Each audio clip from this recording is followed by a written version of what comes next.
You're listening to the Recovered Life Show. One of the things that we've been talking on Clubhouse about, let's just dive into this Okay. first segment here, Kristina, because this is a hot topic. I mean, I've been sober for a while. You've been sober for a long time. Mm-hmm. You know, this is something that everybody deals with in recovery, even if they're in a relationship. True. When they get into recovery, and the whole idea of, does being sober mean you can't date a drinker? Right. Like, what's the line, right? Like, everybody wants to know the line. And, you know, it's not really talked about. It's talked about a little bit in 12-step groups. Never really, I don't think, in the meetings themselves. No. And it's always kind of that fellowship kind of discussion. Absolutely. Well, you know, we use the word normie, you know, they're a normie, Yeah. so they wouldn't understand or something like that. I think that it's a big question for everybody. If you get, you're in recovery and maybe you've made it to your year of not dating with somebody, what do you actually, which box do you check? I have somebody I'm working with right now that has said that the minute she said she only wanted to date non-drinkers, the number of people went down quite significantly. And so we've had a lot of conversations about why is that one of your premises? I've also worked with people that say, you know, I only want to date somebody who's in the program. There's just no way I could date somebody who doesn't have an idea of what it is. And yes, I mean, I have, my son's father is sober, and I met him actually at an AA meeting, and my husband is sober. So when they're asking me these questions, it really made me start thinking about, well, what is the right thing? And I believe you have to decide for yourself. Well, yeah, let's talk about the pros and cons of this, because there are pros and cons. There are pros and cons. And I think it depends how old you are, how long you've been sober. Right. I think there's a lot of different elements that go along with picking correctly with this. Absolutely. I don't think there's one, you know, I'm going to go up front and don't think that there is one formula. You know, I think, you know, let's start with some of the pros real quick. Yes. What are some of the pros of dating somebody who is sober? Let's say, sober. right? Oh, okay. Yeah. Well, and the word normie, by the way, let's talk about that real quick, because like, I know it's triggering some people. We've got some millennials here that are going, normie, what the hell? Yeah. Like, I don't want to talk about a normie. What's a normie? I know. Normies are considered not drinkers or people that don't have addiction problems, right? Right. Just to be clear, so people are listening that don't, non-drinkers. Non-alcoholic drinkers. So I think, so for me, it's been really, really helpful to be in a serious relationship with somebody who understands that my life is not centered around alcohol. And even much more deeper is the actual belief that we are working on bettering ourselves side by side. And so it's been really, really great. Now, I will caution people that if you date somebody, you meet them in a group, you know, let's say you meet them if you're attending 12-step group or any kind of support group, that you don't overlap your programs, that you each have individual programs, because although Saturday night might be a fun date night, you know, I know there was a huge 12-step meeting down here in Newport Beach for years and years. And it was definitely a place where people went to meet people, where a romance was in the air. And if that's the only thing that you have in your program, then you're painting yourself into a corner. I think that. No, but let's stop real quick, Kristina, because we did an episode on the early dating in recovery and dating people, how dating in rehabs and programs is probably just like a huge no-no, not right? Where you want to be, yes. But let's talk about this, because I know your husband really well, who's a amazing guy. Thank you. Okay, and he is very much in in recovery and has great recovery. And what are the pros? What are the pros with that? Because like, you guys have long-term recovery. That's a little bit different, right? Yes. Short-term recovery, somebody being in, I actually think it's actually a detriment. I do too. I think you're much better off focusing going on with yourself. a non-drinker, focusing on yourself first. Yes. And then maybe going to somebody who is a non-drinker. Absolutely. As well as maybe dating. I don't know. It's very interesting. The pros of my husband Kelly and I is that we both have the same principles in which we, you know, guide our lives with, and that comes from the program that we both practice in recovery, 12-step. And so we have an understanding of what the demands are on how we can each keep ourselves healthy and in the middle of the herd. There is a lack of judgment. If I need to step away and help a fellow traveler, it's totally understood and it's respected. Plus, I never have to worry about getting a goodnight kiss with, a bottle of bourbon. It's always, not a problem for us. So I think it's a good thing. But I also believe what you're saying about if you're new in recovery, or newer, I should say, and a person who does not drink alcoholically could be the right person for you. That's why I don't believe that everybody should just cut it off, stay open, because people who don't have a problem with substance abuse would never even consider, like, oh, okay, well, yeah, I don't need to drink. They'd have to actually think to drink, right? When they go out, do I really want to have a glass of wine tonight? Or no, I'm driving, I'm not going to do that. And that can be very, very healthy. And you can focus just on your own recovery program. Well, I think because we just came out of Valentine's Day and everybody is talking about, February, everybody talks about dating, relationships, having the relationship they want, not having the relationship they want. I think that this is a really big topic, specifically because the whole strategy and application of it. Let me, you picked one. If you're in early recovery, or look, I mean, I know guys that have 5-10 years and they'll go on a date and a woman will have a glass of wine. And why shouldn't they? They're a normie, as you say, right? Like, you can't expect that the world is going to change, right? Like, that's my whole thing. Like, come on, like, not everybody has a problem. There's millions of people that don't have a problem with alcohol at all, right? They can have a glass, they can take it or leave it. But the whole kissing thing, tasting it, right? Have I relapsed? Have I not relapsed? That is a huge, no, I mean, seriously, I agree.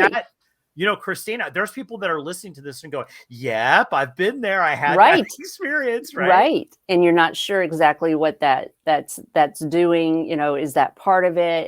And I think it's really important for you to determine for yourself, whether that's going to be a problem. I'll tell you that. For me, I have kissed other people besides my husband prior to getting married, and some of them had been drinking, and I didn't find it to be a super big problem. But I also think that there should be an ease in a conversation where it's like, go brush your teeth, go brush your teeth, or that's what, I'm not interested in it. But non-drinkers or non-abuse, I can't say it today, non-alcoholics, who can drink normally, it shouldn't be that big of a deal. And so if you are scared to death to date somebody who doesn't have a problem with alcohol and can use it responsibly, I want you to know that I know lots of couples where one is a drinker and one isn't, and they do just fine, because people who don't have a problem do not have their lives centered around it. Now, that being said, though, I've worked with some women that were back out dating. We've done some codependency recovery, and they have surprised me. And I had to try to figure out how I felt about it, where they didn't want to date somebody who didn't drink. And that really surprised me, because we're great people. And I asked questions like, well, wow, I never thought that somebody wouldn't want to date me because I don't drink. And they said, no, I want my lifestyle to be like this. I want to be able to enjoy a cocktail. And, that's up to them. It's really interesting. Well, I have to tell you that I think there is some pros about being with somebody who is a drinker. Now, here's the thing. Yeah, I want to hear my own recovery, because I'm married to somebody who is not an alcoholic. So they don't have addiction problems, but they don't have a problem drinking either, right? So this is the key. I think here's a line for me, and here's what I got in early recovery through the dating process, right? One is, for me, I think you have to draw the line. Is the person a heavy drinker or is a person a light drinker? Now, for me, I think I would have a hard time if I had a relationship with somebody who was a heavy drinker. Agreed. Me personally, not even an alcoholic, just somebody who's a heavy drinker, right? Yes. Somebody that was a daily drinker even.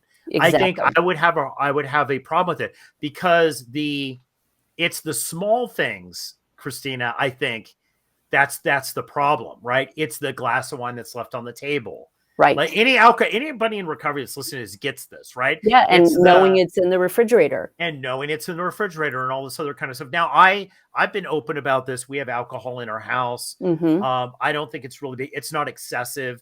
It's also not at a place where I have to look at it all the time. You know, that's the other thing too, because, you know, I want to be in a safe place where I don't feel like I have to, not that this happens a lot for me, but I don't want to feel like I have to be on guard all the time. Right. Right. It's the same thing with people with mini bars in hotels. Like there's a lot of people who have it. I know people who are 25 years sober that have it really taken out. Yes, absolutely. Yeah. And it will affect your nervous system. This is what you're saying is absolutely true. And I love that you say, you know, it's put away and you don't have to look at it, because when you are in that place of where your nervous system is blown, I mean, we've said it here before, and you and I have said it in private, you know, alcoholics drink because they're alcoholic. And so why put something there? Imagine it if you were trying to quit cigarettes, let's say. Having cigarettes all over the house is probably not very helpful in breaking the obsession. So because in this country, we really, really want to hold on to our right to drink, we kind of sometimes think it's a prerequisite, like we have to have it. And what I have learned, and I learned this with my birthday party a couple of years ago, I had a big one and lots of people came over, and it never occurred to me to offer alcohol, right? And I could tell very easily those that really, really needed it to be part of their evening. And it's no judgment to them. But about halfway through this party, we were having fun, doing karaoke. It was, you know, just wild and truly a sober party. But I could see that they were like, I may have to dip out of this. And that's their relationship with alcohol. But I have chosen not to have it. You know, at my wedding, we had an open bar outside of the wedding room, outside of the big banquet room. And when we had dinner, you know, when we had dinner, we didn't serve wine, but people were allowed to order their individual cocktails. And we picked up the tab and took care of it because they were our guests. So I really think it's the most important part is having the talk about it. Well, see, I've bought alcohol for people. I've, you know, been in, you know, we're going to have different shows about business. We've had clubhouse rooms about business and alcohol and success, about the fear of that. I've been really open about that early in my recovery, you know, 28 years ago. That was my biggest fear, is I'd never be able to do anything. You know, I just came back from a weekend trip with my daughter, and you know, I was at a place where people were drinking, and it was fine with me, and people were heavily drinking. Yes. But it didn't bother me because, you know, I came in prepped, and I have a good sense of that after years of setting myself up. The thing is, though, is I think when you're at home and in an intimate relationships, you're more vulnerable. So the heavy drinking, non-verse, you know, now I think the talk, and this is the thing, you know, before I talk about the talk, well, and I was just thinking the talk that you have with the sponsor, not even the talk. The talk that you have with the talk with your significant other is what I'm talking about. Now, the sponsor, I think, is good if you're in a 12-step program or you have a therapist or whatever. Or a coach, being open with them about your coach, being open. And I know people do, I'm sure with you, call you, Kristina, as a coach and say, look, I'm totally freaked out. I'm going out on this date, or I'm dating this person. I might be in this situation. And of course, you want to put your best foot forward when you're dating. You don't want to make it seem like you're not all together. Right. And I think there's a stigma to alcoholism. Yes. Still, for some people, it's going away. But there's that stigma that freaks people out, right? Like, so you have to pick the right person. So, but here's the thing that's the pro thing about dating somebody that's in recovery, or being in a relationship or married to somebody who's in recovery. Here's one thing that I do see it's interesting. People that are in recovery have a dialogue, a way in which they process things. Yes. They're kind of trained to process things in a certain way. Right. I think that that's a great avenue for communication. My first sponsor is married to somebody. They're both in long-term sobriety, both over 30 years each. They have a great relationship because the whole thing is kind of based on the way they learned in 12 steps and the way they learned in therapy to process things. And they have a much more open relationship. Now, the bad part about that is I've also seen people relapse in these and take other people out. Right. Yes. But I think this all comes down to the talk that we were talking about earlier. People are going to be, what is the talk, David? I know, even more than the dreaded marriage talk, this one has to be discussed. Well, this is one thing that I think you didn't have to go through in your marriage, is that because you see, this is what I'm talking about. You already had an understanding. Yes. So your husband knows that you cannot drink socially ever. That's right. That's right. But a non-alcoholic doesn't have that. They think, well, at some point they'll get over this. Right. And they're just going to be, and by the way, people are listening to this that are out, have long-term are laughing, but they know it's the truth. Yes. And I don't think that people are being, I don't think people who are saying that as significant others are trying to be. They're not trying to hurt. No. Yeah, they're not malicious. But they are. But they are hurting. Yes. Because it's that seed of doubt. Well, hey, maybe, it's been 3 decades. Yeah. What do you mean I have to put the wine away? Yes. Exactly. Mm-hmm. Exactly. And that's why you have to, that's why having the relationship with yourself and being really concrete in what works for you and being able to communicate it is key. Because a lot of times in codependency, the person doesn't want to ask. The person in recovery is like, well, they should be able to. And ultimately, you always have to check in with your nervous system and see what is working for you, because one day it may work. And then there may be a month where it doesn't really work. Mm-hmm. And having a partner that can ebb and flow with that is essential. Well, I think you have to have the talk. I think it's even beyond that. Okay, we've made the wait. Basically, okay. So I think if you have a long-term relationship, or sometimes even a short-term, and I remember when I was dating, there were people that said, "No, I'm not into that," right? Because they have a perception about alcoholism in recovery is that something's going, that they're just over it, like you've recovered, right? And we have recovered, but we haven't recovered in a way where we can drink again socially. True. And I think that talk is to be able to say, it's like, look, I'm an alcoholic. I'm always going to be an alcoholic. Mm-hmm. There will never be a time where I will ever be able to sit down and drink socially with you. Right. I will never be able to do that successfully. Sure. I might fool you that I could do that, but that is a lie.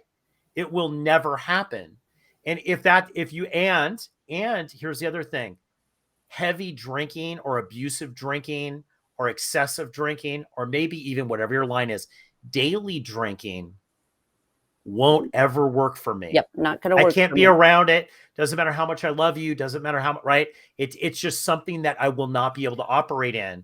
And that I think you have to have that talk. Well, I'm going to blow your mind right now, because I did have to have that talk with Kelly, because when I met him, he was still negotiating with the idea that he could drink successfully. Mm-hmm. And so there was a time at the beginning where he did, and it came back to get him, like it does with us alcoholics. And I did have to have that talk. Mm. I did have to say, you can live your life the way you want to live your life. But for me, it's abstinence. It's 100% abstinence. I will not live with this situation. And I was in love with him and did not want to do that. But I knew for my sake, for his sake, that I couldn't stand by and watch him drink alcoholically. And so he actually has 6 years of sobriety. So wow, that's great. Mm-hmm. That is great. See, and I think that this is a really important lesson, because if you don't have that talk and they don't know where that boundary is, you're the boundaries girl, Kristina. Right. You are right? Like that is your coaching. Yes. A lot of your coaching is the boundaries. If you don't have that discussion, I think you're in trouble personally. Right. Well, and where are you if that's not something that's available to you? That's something to look at in the relationship and really see. Because acceptance of the person and where they are is totally true. It's completely true. We do have to accept people where they are, but we don't have to live with them, and we don't have to date them, and we can love them from afar. So I think it's really, really important for anybody and everybody who's in recovery, who is thinking about getting into a romantic relationship or to date, to kind of decide your parameters. Wear them like a loose sweater, though, because you may find a person and they may check all the boxes, but every once in a while they have a glass of wine. And as long as you've had the talk beforehand, you should be able to navigate it pretty smoothly. Yeah, I agree. I think that I think having that talk, and I think being sober does mean that you can date a drinker. It does. I think you just have to find out your comfort zone. But I think it's much more of a post 2 to 3 year thing, in my opinion. Definitely. I don't think it's the first 3 years. It might not even be that. If you're younger, if you get sober in your 20s, like I did, I think it maybe is the first, I think really 3 years, really. Yes. I mean, really, that's kind of where you really wake up every day feeling, okay, man, I can get through the day sober, and I don't feel like I'm going to relapse every 5 minutes. Yes, absolutely. And it's possible to be around alcohol, but why put yourself through that? Absolutely. No need.